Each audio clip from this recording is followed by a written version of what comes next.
something to keep in mind is that pork and pigs entirely used to be forbidden. They were unclean, so saith the Lord our God. Now, some might criticize that and say, well, if it was unclean then, it's unclean now. And,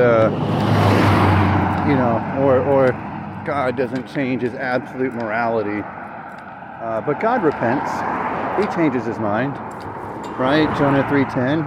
And God saw their works, that they turned from their evil way. And God, repented. He changed his mind of the evil he was going to do to them, and he did it not. So God changes his mind. It's not the biggest deal in the world.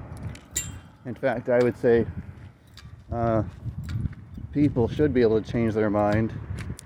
And God, the ultimate perfect creator of the universe, would also be able to change his mind. I mean, are we saying we're better than God and we can't? Anyway, actually, I know some atheists would, but anyway, I think it's just an important thing to remember, okay? Things used to be illegal and or mandatory, like killing someone if they did any amount of work on the Sabbath, and yet, those folks down there at the Saturday church who only congregate and worship on the Sabbath,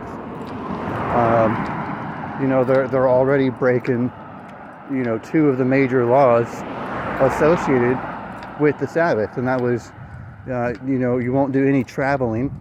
They all travel from wherever they live to get to that building, and then you're not supposed to kindle or put out any fire, which in modern times includes electricity, and their building is definitely powered by electricity.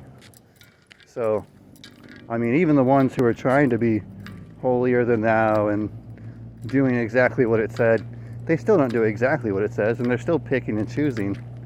So at least, if you're going to pick and choose like everyone else does, at least pick and choose love, and choose acceptance, and choose judging not ever. Choose the important things. Don't pick up some old dead law that we're dead to and be like, oh yes, I am now fully equipped to hate gays. That's stupid. Just don't do that. Jesus said, love your neighbor. And then when the guy asked him, who's my neighbor, he goes on a little rant of sorts and basically ends on saying, all of them. Everyone. You don't get to choose. Love everyone. Judge no one. Forgive often. Jesus loves you, and I love you too.